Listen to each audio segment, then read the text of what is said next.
Sobat BM, kali ini saya berkesempatan untuk menemani Kak Rois. Sebab ya, Esi sedang tidak bisa meninggalkan kegiatannya begitu ya. Nah Kak Rois, tadi kan sempat ngopi kita ya, dan berlanjut ke sini nih.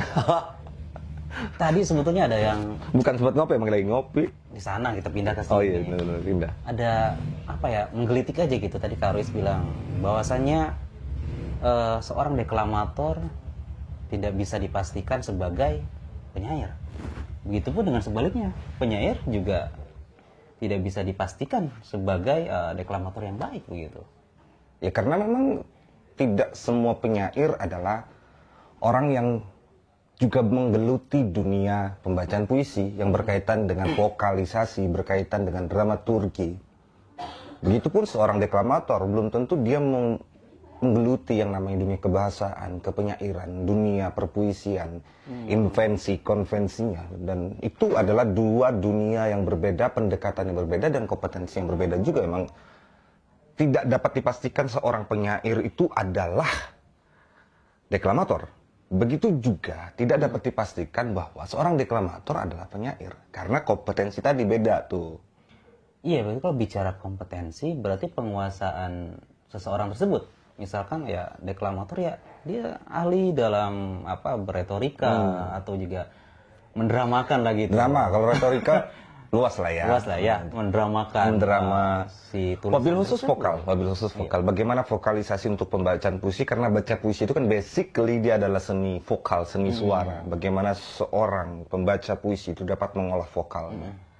Bahwa kemudian ada aspek-aspek dramatik atau bahwa aspek-aspek drama di dalam sebuah pembacaan puisi itu adalah hal lain. Tetapi basically dia ada di vokalisasi. Nah, ini kan soal tuh.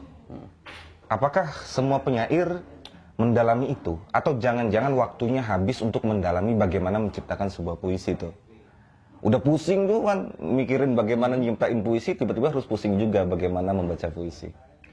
Oke, baik Kak Rois, berarti ini apakah bisa disebutkan sebagai pembatasan wilayah begitu? Ya aku bilang kan, ya seorang deklamator nggak boleh lah jadi sebagai penyair ya. Atau seorang penyair udahlah nggak usah ke panggung-panggung situ nulis puisi aja gitu. Apakah bisa dikatakan seperti itu?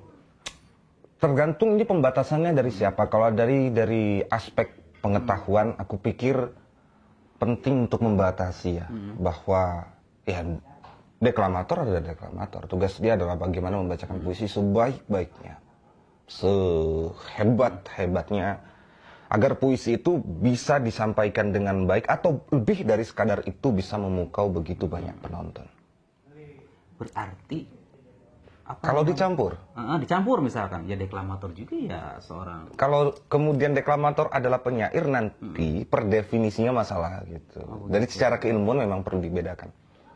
Belum lagi kan nanti kebutuhannya apa sih yang dibutuhkan seseorang untuk belajar nulis puisi, atau yang kemudian hari orang yang nulis puisi itu dengan serta-merta disebut sebagai penyair. Oke.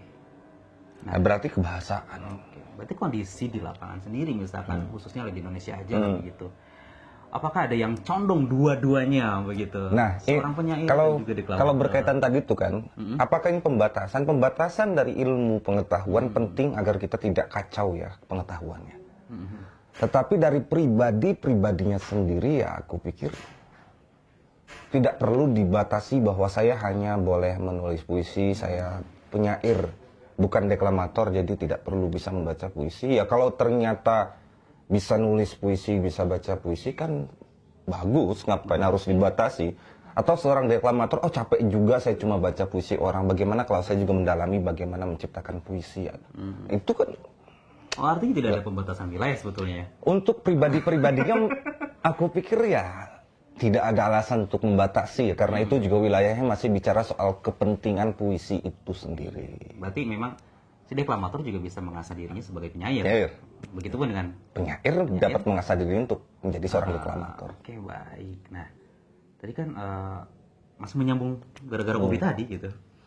Bahwasanya ada obrolan tadi Kak Rois mengatakan bahwasanya ada saling sindir antara si penyair yang sering nulis di koran begitu kan, atau yang mungkin medianya cetak begitu kan, tetapi dia tidak mendeklamatorkan ke panggung, artinya penyair panggung lah begitu. Ini seperti apa itu tadi? Ya sebetulnya kan gini, di masa dahulu ketika koran masih dijaya, kalau sekarang kan bicara koran sudah ketinggalan zaman juga lah ya. Yang Koran medianya kita ganti deh. online gitu ya, Oke, media online. Ya dulu itu penyair-penyair, sastrawan-sastrawan itu seakan-akan menjadikan media koran, khususnya adalah koran-koran nasional, itu sebagai alat legitimasi atas kepenyairan, atas kesastrawanan, atas keprosaisan, itu ada di media tuh.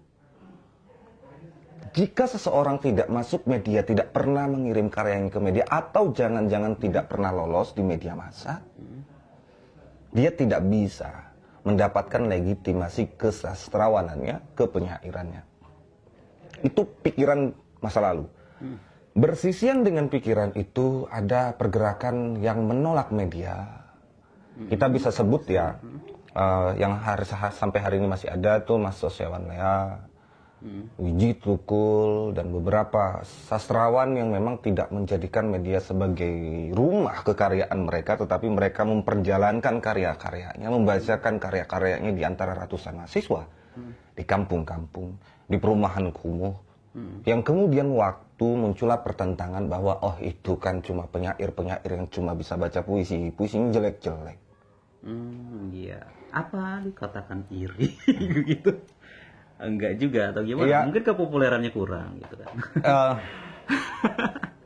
Aku sih tidak berani sampai membuat justifikasi di situ ya, tetapi yang pasti si pembaca puisi, si penyair yang deklamator atau yang disebut penyair-penyair panggung ini juga kan punya pikiran sendiri tentang apa itu sastra, di mana sastra itu harus dipulangkan. Oke, berarti ada wilayah penikmatnya. Ada wilayah penikmatnya sendiri. Iya. Mereka ada di panggung-panggung dan berpikir bahwa media itu bukan rumah karya sastra. Rumah karya sastra adalah jalanan, kolong jembatan, masyarakat, hidup dari akar-akar, bukan ada di menara gading, ruang-ruang legitimasi media-media besar, mayor, minor, dan sebagainya. Jadi, kemudian ada pertentangan-pertentangan itu karena satu memiliki pikiran, satu memiliki pikiran, dua pikiran ini dipertemukan untuk diperdebatkan. Jadi nggak ada yang saling mengalah tadi kan. Jadi didebatkan akhirnya ada bola api yang Gelinding secara bebas. bebas begitu kan. Ya sampai hari ini aku pikir itu seperti bola api yang gelinding bebas aja, Wan. Tidak benar-benar selesai karena sampai hari ini pun orang masih bertanya, Bang, sebetulnya deklamator itu penyair bukan? Itu kan pertanyaan puluhan tahun yang sudah dijawab puluhan tahun dan persoalannya juga selesai puluhan tahun yang lalu. Iya betul. Tetapi namanya tiap waktu bayi lahir, dia dewasa dan dapat pengetahuan baru yang sebetulnya pengetahuan itu bukan baru. Gitu. Berarti gak ada masalah ya. Mau deklamator juga kalau kita bilang dia penyair kok, gitu. Misalkan atau enggak ya yang penyair yang nggak bisa deklamator ya dia juga penyair kok, cuma metodenya aja yang berbeda begitu. Ya, bisa jadi. Metode penyampaian. Tapi memang di sisi yang lain, ada yang memang dia tidak betul-betul intens menulis puisi. Dia hanya membacakan puisi orang-orang. Ya berarti memang dia hanya deklamator. Atau menulis puisi sesekali dan itu juga hanya untuk kepentingan panggung, untuk kepentingan lomba, selepas itu nggak nulis lagi. Ya berarti memang dia hanya untuk menempatkan dirinya sebagai deklamator. Bukan membacakan puisinya, tetapi membacakan puisi orang lain. Ini seperti penyanyi yang membawakan lagu-lagu ciptaan orang lain.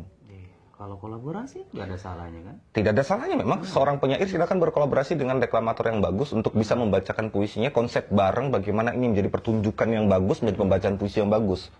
Dan selama ini saya nggak pernah lihat ada itu. Ya. Kalau dalam musik misalkan grup. Gitu. Ada grup. Nah apakah ini akan nyambung juga sih menyambung ke sana, apakah seorang penyair juga bisa buat grup misalkan? Ya salah satunya ya si penyair, yang kedua sebagai si deklamatornya begitu, duo misalkan.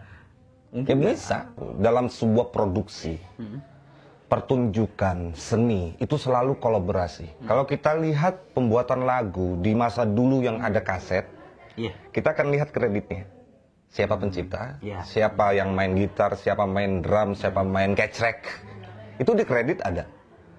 persoalannya adalah ketika kita berbicara soal pembacaan puisi di Indonesia, bukan hampir, tidak pernah saya temukan konsep kolaborasi itu. Bagaimana penyairnya hadir, deklamatornya hadir, stage-nya hadir, bagian musik, instrumentalianya juga hadir, bagaimana itu menjadi suguhan yang komplit, utuh, nggak pernah. Itu nanti kita kritik lah dalam perspektif bagaimana pembacaan puisi dalam job-job sastra mendatang ya. Tapi kan hari ini kita berbicara soal apakah seorang penyair dipastikan dapat membaca puisi? Ya tidak. Apakah seorang penyair seorang deklamator dapat dipastikan dia adalah seorang penyair? Tidak. Apakah ada deklamator yang bisa menulis puisi? Ada. Apakah ada penyair yang bisa membaca puisi? Ada. Terserah dong artinya. Bukan gitu. Bukan terserah, Wan. Bukan. Tetapi ini soal ada yang memang memiliki kemampuan di dua hal itu, ada yang tidak. Iya. Siap. Bahwa apakah keilmuannya harus dipisah sebagai paket keilmuan? Paket keilmuan. Paket pada akhirnya. Kadang saya mikir, ini loh, paket kok aku rasa misalkan Kak Rois kayak mengkotak-kotakan pada akhirnya. lah memang coba kamu pikir ya. Oke, kalau ngomong paket deh. Ya wes. Filsafat, tiba-tiba ada filsafat kopi, Iya. filsafat pendidikan dasar, filsafat A, filsafat B. Itu kan paket-paket. Menurut saya sub ilmu kayaknya itu. Nah, tapi dalam dunia pendidikan dengan perspektif kapitalis itu adalah paket-paket untuk dunia perdagangan. Oke, kita lupakan itu. Iya. Nah, ini penting untuk dipisah agar tahu batasan wilayah yang harus didalami untuk menjadi deklamator yang baik. Oleh sebab itu, setiap pembaca puisi yang penyair pasti basicnya dia ada di teater. Begitupun seorang penyair yang bisa mendeklamasikan puisi, setidaknya dia punya basic teater. Karena memang pulangnya dari dunia pertunjukan. Nanti kapan waktu kita akan berbicara apa sesungguhnya puisi dalam pertunjukan. Teman-teman sering sekali saklek dalam tanda petik kaku, dalam tanda petik jumud terkait bagaimana sebetulnya pembacaan puisi. Era sudah sebegini kontemporer, orang masih bicara baca puisi dengan power besar. Kalau sampai itu oke, itu sekitar 60 70 atau jangan di tahun 50 orang begitu. Nah, kita akan bicara itu. Tapi sekali lagi kita berbicara soal penyair dan deklamator. Jadi posisinya begitu. Berarti Kak Rois tidak tidak menonjolkan salah satu. Menurut Kak Rois lebih baik seorang penyair kah atau seorang Ya tidak ada lah. Ya? Tidak ada dan tidak bisa dibandingkan lebih baik menjadi penyair atau lebih baik menjadi deklamator. Karena keduanya, ya balik lagi, dia punya basic berbeda, kompetensi yang berbeda, dan juga capaian yang berbeda. Seorang penyair yang hanya menulis tentu akan menemui pembacanya. Tulisannya akan sampai kepada pembacanya. Yeah. Seorang deklamator akan menemui penontonnya. Suaranya, gesturnya, mimiknya akan sampai kepada para penonton. Dua hal itu berbeda dan tidak dapat dibandingkan mana yang lebih baik menjadi penyair atau menjadi deklamator. Semuanya baik, semuanya keren. Asal jangan kemudian gara-gara kita penyair nggak bisa baca puisi lalu bilang gini. Gimana tuh? Orang-orang yang bagus baca puisinya itu biasanya puisinya jelek. Padahal dia bicara begitu karena dia tidak bisa baca puisi. Ketidakmampuan. Tidak mampu. Itu. Ya. Janganlah buruk muka kaca dibelah. Kita harus adil sejak dalam pikiran.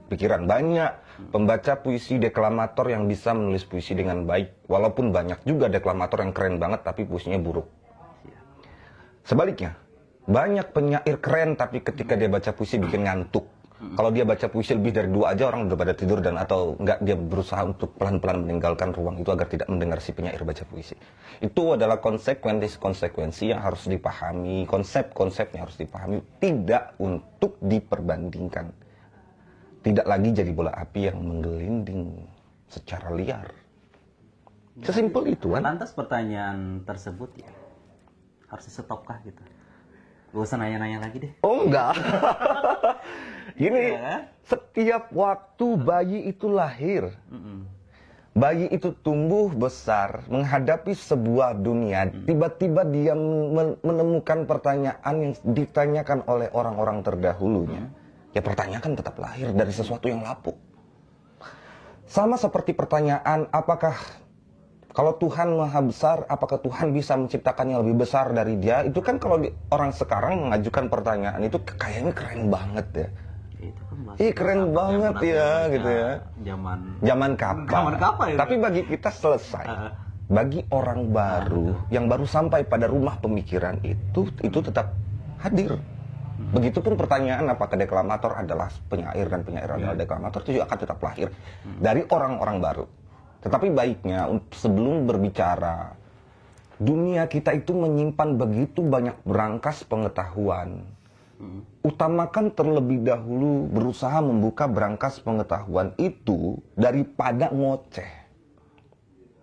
Masalahnya adalah orang malas membuka berangkas pengetahuan, gemar berbicara. Sama-sama orang tak paham berdebat atas nama kepahaman. Sama-sama orang tak berpengetahuan berdebat atas nama pengetahuan. Itulah yang harus digarisbawahi, Wan, menurutku. Bukannya pertanyaan harus di stop, enggak. Pertanyaan tidak boleh dihentikan. Ya mungkin ya ada kesalahan dari si penanya yang tidak tahu juga, ditanyanya juga nggak tahu dia harus membahas apa gitu. Ya benar, karena saling ego mungkin ya. Akhirnya ada produk yang tidak bagus dalam obrolan tersebut, bisa jadi dikatakan seperti itu mungkin ya. Normal lah juga, itu kan dunia manusia. Kalau nggak gitu bukan dunia manusia juga. Ya kan kalau nggak ngobrol juga nggak manusia juga. Bener, terus menerus juga nggak manusiawi. Gitu, Wan. Selesai ya? Selesai. Sesederhana itu. Kalau kita mau melihat segala sesuatu dengan adil, aku pikir semuanya jadi sangat sederhana.